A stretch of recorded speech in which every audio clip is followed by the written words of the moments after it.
For those of you joining us, welcome to today's HR Learning Series. I'm Partha Das, and I'm excited to introduce today's series, which is Industry Compensation Trends and Benchmarks. We are able to offer free, quality educational programs for our members thanks to the generous support of our 2026 Champion and Empower sponsors. We thank you for your continued support. Today's program will be recorded, and SHRM has ACE, which will be available at the end of today's series. Today's series features Hali Croner, the president and CEO of the Croner Company, a longtime partner of C2HR. Today, Hali will share highlights from the recently released C2HR Compensation Surveys. We greatly appreciate her insight and expertise on pay trends and benchmarks. This webinar will be interactive, and Hali will answer your questions, so please post your questions and comments in the Q&A box, and towards the end of her presentation, we will go through them. I will now turn it over to Hali to get things started. Thank you, Hali. Thank you, Parthavi, and welcome everybody. It's so wonderful to be able to present our findings and some thoughts from our 2025 C2HR surveys. I want to remind you that we actually conduct two surveys, one that focuses on the connectivity providers and one that focuses on the content developers. And I'm going to group industry findings just so that you don't feel that you're bouncing all over the place, and then come together at the end to talk about the industries as a whole. But I'm looking forward to sharing the results with you. Just a reminder about who we're talking about. When we talk about the connectivity providers, these are the folks making sure that we get the content that we need to our homes. And this has been for many years a highly consolidated sector. We have a few organizations with a ton of employees. And when we talk about, we do group them into larger and smaller organizations, but if you can see the revenue sizes, we're talking about very, very large organizations that where our cutter is at $9 billion in revenue. But we have a group of very devoted participants. In 2025, this group of 11 participants matched a ton of incumbents. Thank you to those of you who are joining today from these participants. Also, the other side of the industry, just so you know that who we're talking about as we get here, are our content developers. And we group them, though people are in different places, we group them into three major buckets: our cable networks, which are doing many more things other than cable, our national broadcast networks, and other media, all with whom share a common labor market. And in this, we have about 35 participants and thousands of employees as well. All of our C2HR participants are very focused in the digital landscape, in streaming. And so while we talk about their core industry as connectivity providing and content developing, everybody has moved into the new space. Everybody is competing in the new space, and that is what's presenting some really interesting findings from these surveys and challenges as well. But these are not new. Many of you have been in this space for a very long time and have been working with blending and moving the organization and your staff from what was more classic several years ago to a blend of all sorts of distribution, including digital. But this is a very, very exciting group. So what are you facing? I think it's no surprise that you're facing a very highly changing landscape at so many levels. But let me talk about where we look at it, and then what we try to do is understand the broader environment and then look at how it's impacting both our survey results and giving us insights into what people are doing given any kind of the challenges that they're facing. So what we really believe that still the changing streaming world, our changing audiences, and where we're going with how we consume media is one of the key drivers for what we're seeing going on in the outside world today. So when in our first paragraph, what we always like to look at the big picture, and KPMG gave us their thoughts on the future of content spend and business models. But what we're really seeing in the content area, it has, as they say, never been more dynamic.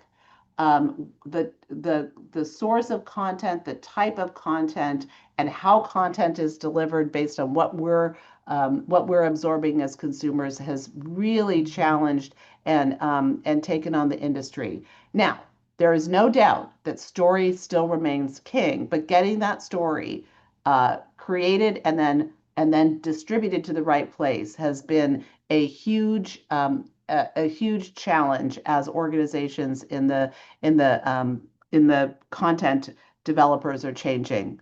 For our connectivity providers, in the second paragraph, we looked at U.S. deals, Outlook Media and Telecommunication. Well, what's happening is that enable to deliver on all the fronts that we're needing to deliver on, including over the top as well as classic delivery, strategic consolidation is taking place everywhere. Investments in modernization, very interesting partnerships, lots of technology investment. So everyone is shifting to do what they've always done very, very well, but doing it in a new environment. So this change means not only change for how you are all organized and the different things that you're facing, but it's a change in labor market and it makes a difference in pay. One of the things that we look at to show why this is changing is about us, the consumers. We look every year at eMarketer's review of the time spent with digital video versus TV. Because at the end of the day, everyone started in TV years ago, but now we're in digital video. And the reason that everyone's in digital video is if you look at these green bars, that this is showing the average time spent with digital video in the US over the years, and these are hours and minutes. So in 2026, it is predicted that we will be spending 4 hours and 8 minutes a day on digital video, which is any kind of device. So, and including social networks. And then look at the time that we're spending less and less with the actual television itself. So all of us have always known to go where the eyeballs are, and our eyeballs are changing where we want to consume. And I'll have to tell you that sometimes where we consume is changing the type of content that also needs to be produced and delivered. So the pundits are right. What we're seeing now is a time of even more consolidation. It is no surprise, and it's in the news, that what we're seeing on the connectivity provider side is mergers and acquisitions. So here's just a couple of just recent major mergers and acquisitions and coming together to be able to compete in the new world. This is impacting the jobs that we're seeing and some of the compensation challenges.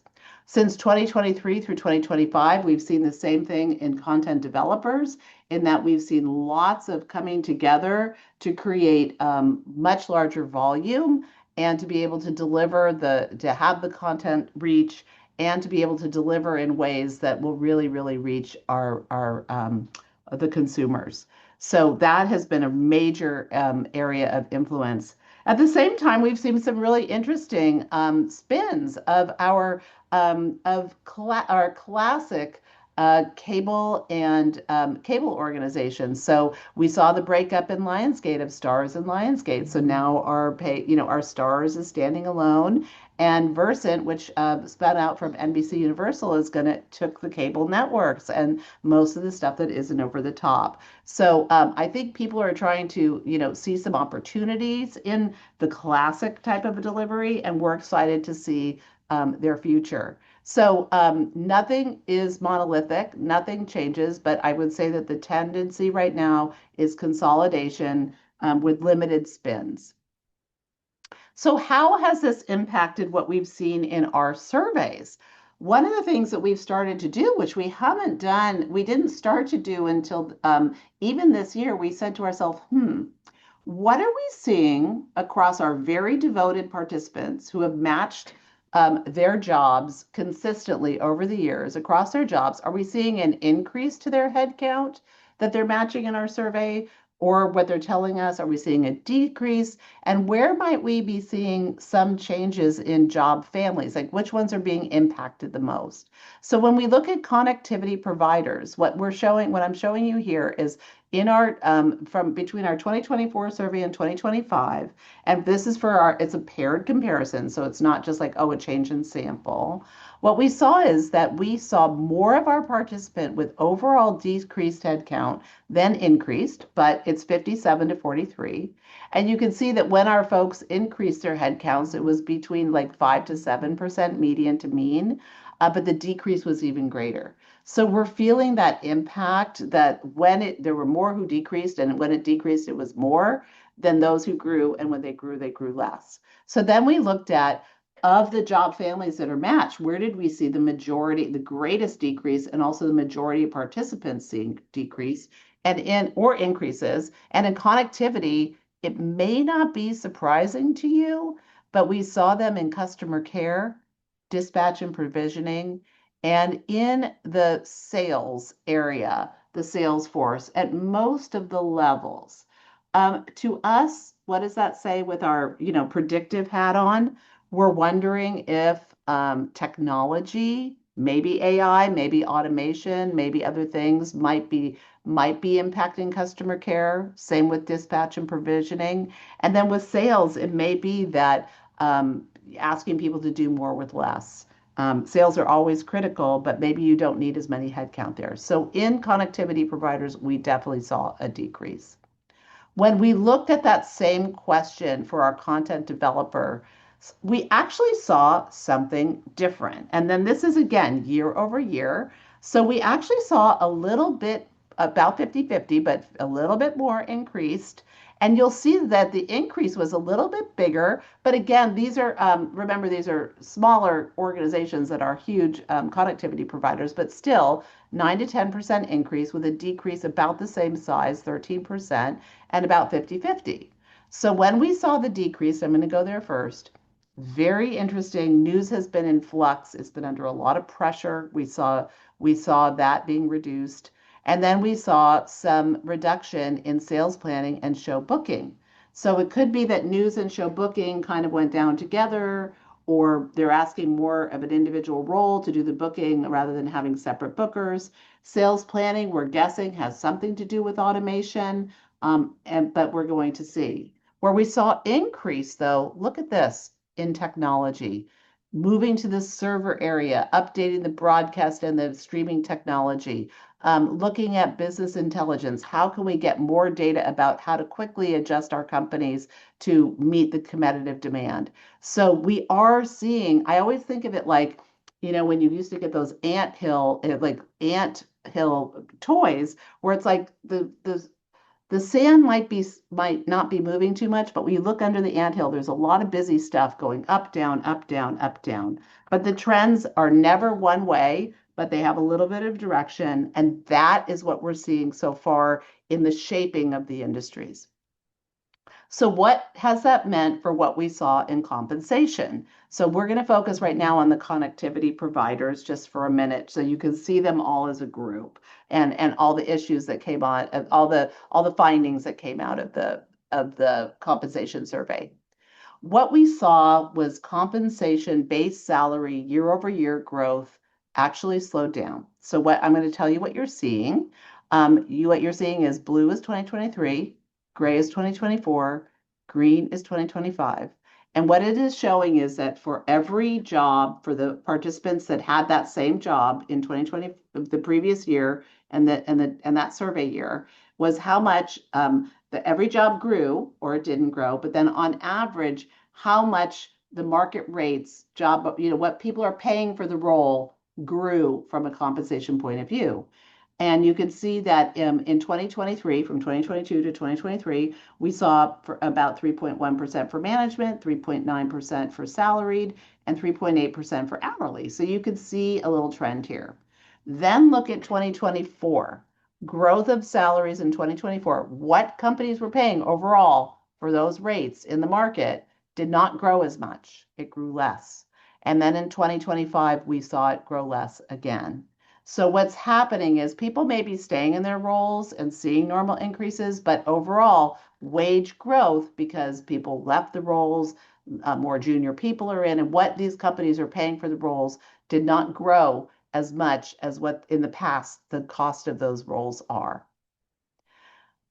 while let me just I skipped a slide. So dum bum. So then what we also look at is we look at jobs where our participants we saw over 5% growth in the cost of what compensation is for those jobs. And while in 2023 we saw 44% of our survey positions with greater than 5% growth, by 2025 we're only seeing 11%. But what this is telling you is that the cost of what it is, the cost of the market rates are going up slower. There are still 11% of our jobs that have higher growth rates.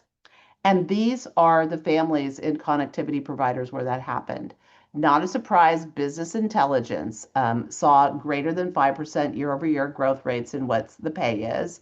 And then also in these external public relations, media relations, community affairs, corporate communications, anything about, letting the world know a little bit more about what's going on with our companies. And particularly when there's a lot of transactional times, that makes a lot of sense to us.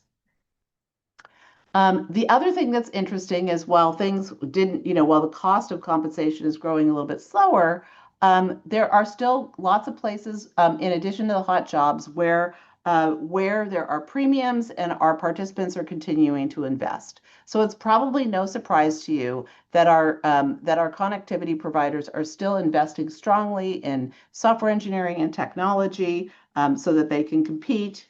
And that what you're seeing here is that this is, if you compare what's being paid for software engineers across all the other senior individual contributors in the survey, there's a premium of 23%.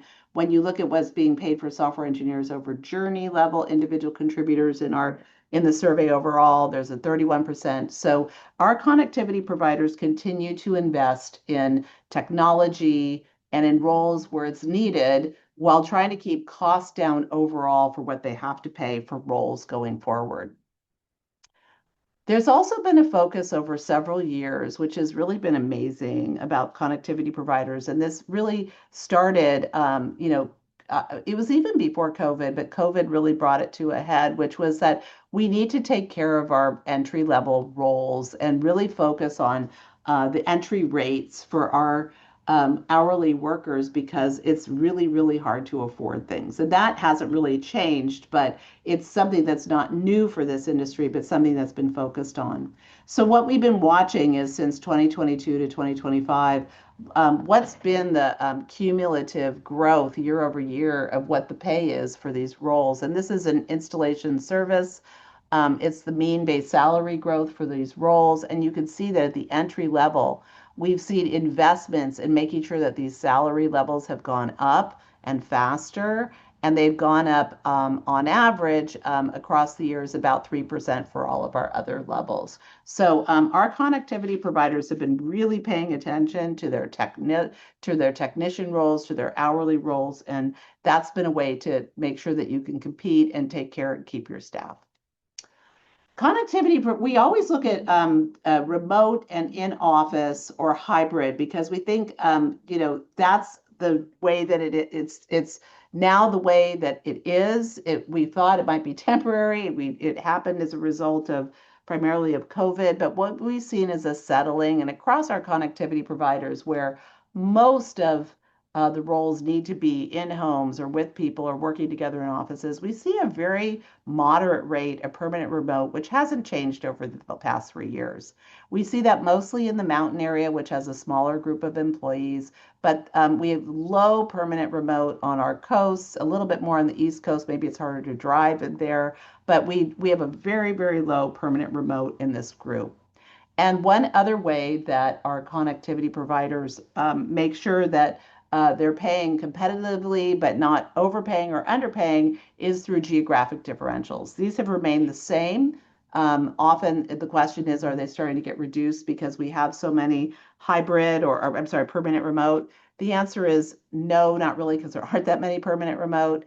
And our coasts, our West Coast, still, this is installation service technicians at the proficient level is a highly populated example for you. Our East Coast gets a premium, our West Coast gets a premium, and the middle of the country, particularly mountain, is a little bit more than the overall average, with our other regions having their pay differentials. So this continues to be an area where our connectivity providers continue to focus and to make sure there's pay is competitive, but not over or underpaid. So how were bonuses? Because if you think about how you're going to deal with compensation in these kind of turbulent times, you have a few levers to pull, and one is the bonuses. So we, unfortunately, in 2025, it was sort of a struggle year.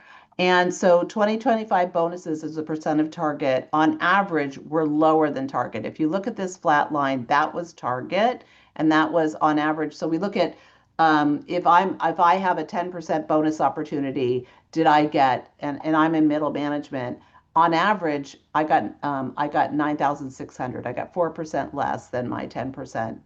If I had a 10,000 bonus opportunity, I got 4% less. So our bonuses were funding under target for most of our levels. Hourly, a 2% sort of means that you're at target.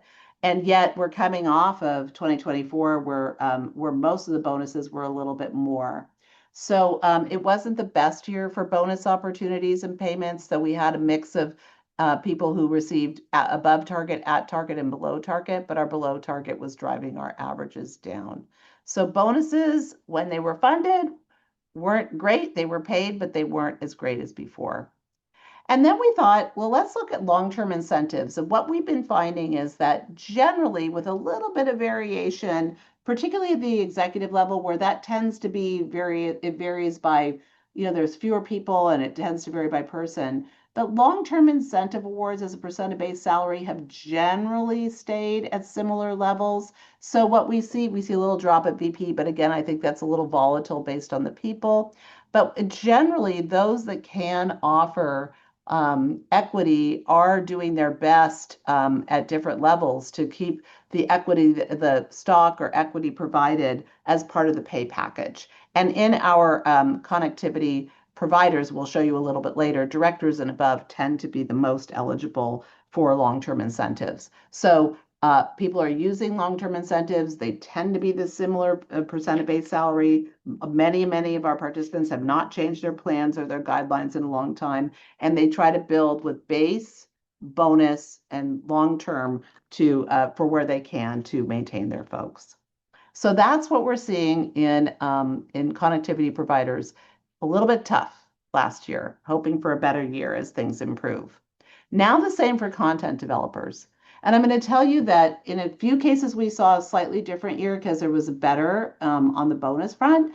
But when it comes to salary, again, it's a little bit better than our connectivity providers, but we again saw slower growth for the most part, except for support, across our content developers. A little bit higher year over year growth, but the cost of certain jobs, I guess when people move out of certain roles, they're trying not to make them too exuberant. And we saw the same pattern of those with more than 5% year over year growth. In 2023, we saw 42%. Remember, connectivity was about 44. We saw a little bit higher in 2025. For this group, we saw 20%. So we did see some families where there was a little bit more stronger growth, even though on average the growth was lower. And this is where they were. We tend to see them in ad spend and revenue. So if people are investing in how we're going to look at our advertising, how we're going to go out and advertise, how we're going to get our revenue both through media planning and ad traffic. We saw an investment in content tech ops because content is going through so many places. I think there's more technical skills needed. Again, just like in connectivity providers, the people who could get out and message and brand and be with the media and explain things to the outside world, we saw a premium for that.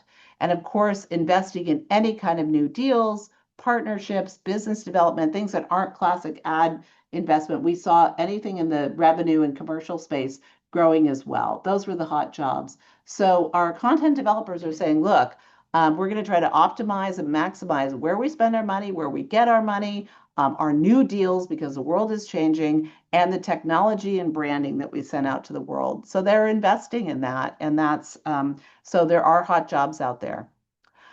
When it comes to permanent remote, we have the same general overall percentage of about 10% across all of our years. So that's stabilizing. We see the 10% a little bit more, a slightly different geographic shift. And we have smaller samples, but because most of our content developers are on the West and East Coasts, where they have headquarters, we see lower permanent remote. And in the middle of the country, that's where they are. So that's where we're seeing them be permanent remote. But the thing that happens with content developers is that this is Journey individual contributors, which are which may or may not be in the out in the remote areas. But we do see when there are geographic differentials, we still see them in our content developers. So there isn't just one West Coast and East Coast rate paid to these folks that are out in the middle of the country. So again, using geographic differentials to pay what's competitive for the region, and so that way, everyone's paid competitively and fairly, but not overpaid or underpaid in their region. So I have a better story for content developers for 2025. This is a picture of, again, how bonuses were funded. And we did much better in 2025, which are green. On average, people received higher than target bonuses, and that's a much better improvement over 2024, where people saw much lower bonuses. So what we're seeing is that our content developers are using their bonus pools whenever they can to reflect how the business is doing, and whenever they can, I know, trying to get their top performers the most that they can. But you can see that this average was a result of there being a stronger above target group of people who got above their target bonus opportunities. We saw a strong at target group and then a lower below target group. So we're very, very happy that our content developers were able to use and have the bonus pool available for themselves this year. And it's still a struggle we're seeing for ad sales. What we're showing here is that this is the mean incentive or bonus paid as a percent of their target that were sent out. Our executives did better. Well, actually, any management did a little bit better than last year because a -1 is much better than -18, and that's about at target. A -12 is much better than a 33% below target. And it's about the same for our account execs. So we're hoping that the bulk of the the management is doing okay. We just have to get our account execs up. But it's a struggle sometimes with the shifting ad market, with fewer eyeballs, and not always being able to make the goal. But we did see a little bit of silver lining for our management this past year. And the same story about long-term incentives. When we get to EVP, SVP, VP, we'll see volatility because there are fewer incumbents and sometimes if things are negotiated. But if you kind of blur your eyes, you can see that there's generally a zone of long-term incentive awards that are awarded, and with a little bit higher at VP, a little bit higher at senior director than last year, and a little bit higher than director. But generally, they're theming in this direction. Long-term incentives, when they are offered, and again, it's generally to directors and above, have remained relatively stable and have remained an important part of the pay package. And when we look at the types of pay of long-term incentives, and I don't have that as much in today's presentation about types, is often they're in the forms of restricted stock units, which always have a value, even if the stock goes up or down. So long-term incentives have been able to, at least for our publicly traded companies, have been able to deliver what they can. So one of the things about going into plan design and eligibility, these have not changed very much. So when we talk about what can I use when my world around me is going a little bit cuckoo and there's a little bit unpredictable, and we have good years and bad years, and we have a lot of uncertainty, what are the tools that I have in my toolkit to help pay all my employees, and in particular the ones that I want to attract and retain? bonuses are a great tool, and our industries offer them. So our connectivity providers, 100% are offering them. They offer down all the way 50, even half of them offer to support, but all the way down through the exempt ranks, with just a few not just offering to management and above 100%. Our content developers, most of them use bonuses. And again, they'll work from managers and above, but remember also in content developers, the bulk of employees are at manager and above, with half at our individual contributor level. And we do talk about most of our participants don't make too many changes to their bonus plans each year. What they change are typically the measures. And that's appropriate because if in a given year, every year your bonus plan sets out what you want to do for the year. And if things are changing, like, okay, now we're all about cash flow, or now we're all about EBITDA, or now we're all about three top strategic goals that we have to get through this year, that's what you want in your bonus plan. So for our connectivity providers, we only had one participant modifying its plan measures, and that was interesting, premium TV churn and gross ads. But our content developers, they just made plan measures that are more financial. So very interesting. They're working with their plans to do whatever they can to help encourage people to achieve strategic goals, and then also hopefully achieve them and have a bonus pool funded to reward them. And then for long-term incentives, again, what as long as you can offer all the elements, that's really wonderful. So 91% of our connectivity providers are offering some sort of long-term incentive. Some of them are offering long-term cash as well as equity. And that goes a little bit higher in the organization to directors and above. And content developers, 68% are offering them, not as quite as much as connectivity providers, but when they do, it tends to be a VP and above offering. Some directors get it, and that's why we showed you directors all the way in our graphs. But again, whenever a long-term incentive can be offered, it's an important part of the toolkit. And most did not change what they're offering, but it's very interesting to us over the past few years. We have seen when people have changed the vesting, it's been to shorten the vesting. So they're seeing the long-term incentive as a way to make sure that people are employees who are eligible are getting more income from their long-term incentives as they vest quicker. There still is across all of our industries, but this one is content developers, is, trying to bring in the technology roles that you need, the digital roles that you need to compete in this new landscape. And that's a lot around delivery, but it's a lot about thinking about new ways to create content and to look at efficiencies and other things so that you can stay ahead of the game. So we look every year within our digital content and technology survey, we look at our digital natives, the big, the Apples and the Googles and the other types of companies in the world that started out as tech companies and moved into content. And then we look at our media companies that are answering for their technology roles in our digital survey. And what we find, what this up and down line is this is the media industry. And then what we're showing is how much of a difference these digital natives pay.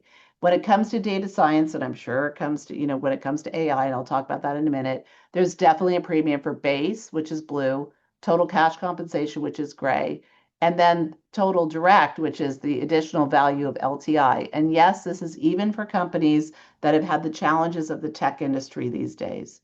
Where media is catching up is with software engineering, though not on LTI, but catching up on base, with product management, but not on LTI. And media is winning on producing. Congratulations there. So you're still going to tell a story better, maybe, than the technology companies. But there are areas that are really, really critical still in technical roles where you're matching them primarily on cash, but it's still hard to match the long-term incentive number. And one more thing that we wanted to share before I talk to you about other ways that people are thinking of competing is that it doesn't look like anyone is projecting merit increases or ways of improving cash much different from last year. So what you're seeing here is our connectivity providers are the light blue, and the content developers are the dark blue. and the dotted industry is general industry, dotted line is general industry, and actual budgets, and the green is inflation, just to show you that it's been the CPIU has been kind of low, except for we know that it changes from time to time. But you'll see that the three colors of budgets are all about 3.3, 3.2, 3.1, and that's the same for next year. So people are keeping their budgets pretty standardized. They're subject to bonus volatility based on achievement for the year, which may be good or may be tougher. And they have the LTI for the senior people, which is very, very good to offer. So, what else can you do if you're kind of constrained by what you can offer in compensation? Well, we asked you and we said, what do you worry about the most and what are you focusing on when you're not worrying about what to pay someone with base bonus or stock? And what we found, and gray is connectivity providers and blue is content developers, we found that your focus areas fell into these four areas. You are worried about attracting and retaining people when you're in such a volatile time. This is more about we got a higher on connectivity providers and we got a little bit less on content developers, but I think that's still important. Pay transparency and equity continue to be top competitive issues, A, for compliance, but also because it's meaningful. And both industries think that this is very, very important. About 50% of you are noticing that career paths and letting people know that even though I can't pay you in your role, you know, 50% raises or 100% bonuses or all this LTI can get you career paths and job architecture and help you get feedback on your performance so that you can make more and more in your career path and growth. And then what's been so interesting is we've been seeing more and more focus on employee wellness.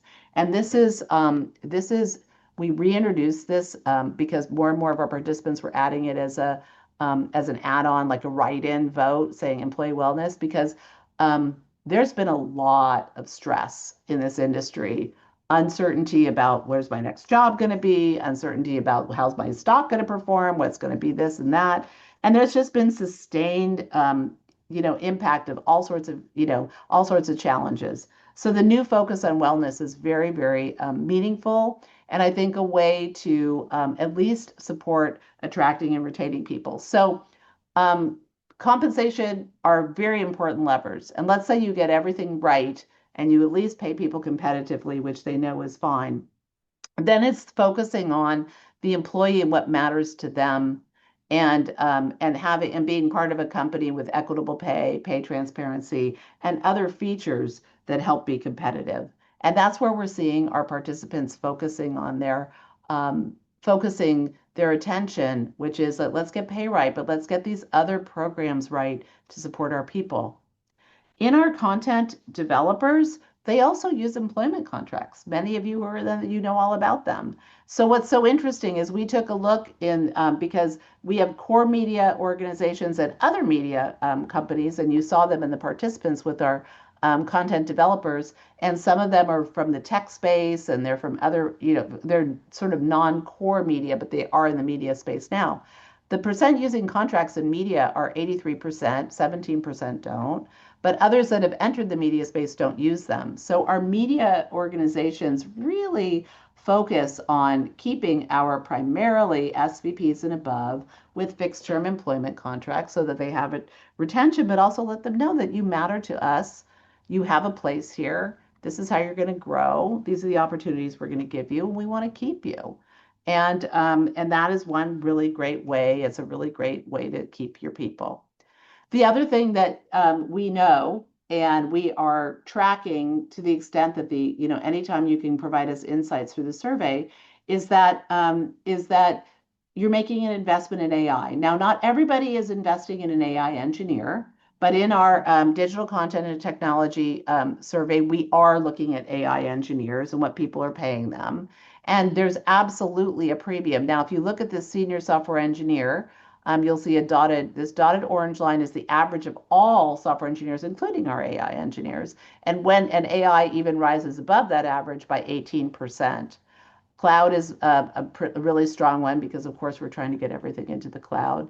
And then some of our other specialties really, there really is a variation. But there's continually an investment in AI and an investment in roles where you have to compete. And that is how our participants are using their tools to do so. You pay for what you need to do to move in the next direction. We've talked about career paths for a lot, and I think that having a career path that says, look, I'm going to pay you this at this role, but when you get to this next role, your pay can grow even more. So it's through growth and progression. This has been really, really important. And what we find, because all of you are in the digital space, and all of you are competing for certain families in the digital space, or winning in that way, but having roles and having career paths outside of necessarily talent or some specialized producer or legal roles where they may not be exactly like a tech role, but having progression and spelling out for people what, from a transparent point of view, is really important remains a critical competitive advantage. So with that, I'd love to hear what your questions are. I'm going to stop sharing for a minute and see if Parthavi has anything in the question and answers area. Thank you, Hallie, so much. Right now, I don't see any questions. Want to give people some time. If you have a question, please do put it in the Q&A box, and Hallie would be happy to answer that question for you. So we'll give it a minute or two. Hallie, I might ask you while we're waiting for people to have questions, what are you seeing trending in some other industries? Is it similar to what we were seeing in our media industry right now? Thank you for asking that. I would think that right now, anything that is touching creativity and technology, I think, is being challenged. So one of the areas that we focus on is software games, and I think out in the news you're seeing that's resettling. So we're seeing some challenges in anything that's consumer focused as preferences continue to change. We do study a couple of other sectors where there's a little less change, but mostly, I think media and technology has been challenged, is working to be competitive but be frugal on the big picture. And then I think also having to invest in figuring out what to do with AI and the cost of AI there. So those two tend to be the trends are pretty similar. All right. Well, I still don't see any questions. Okay, So I think we'll then thank you for your time. Thank everyone sure. in the C2HR community for being a part of this call. And like I mentioned before, here's the CE code. We will, for those of you who participated, we'll be sending a recording and the CE code sometime next week. So thank you all for your time today. And thank you again, Hallie and Lori. Thank you both for all the work that you do, work at the compensation service. So thank you. Thank you. Thank Bye, you. everyone. Take care.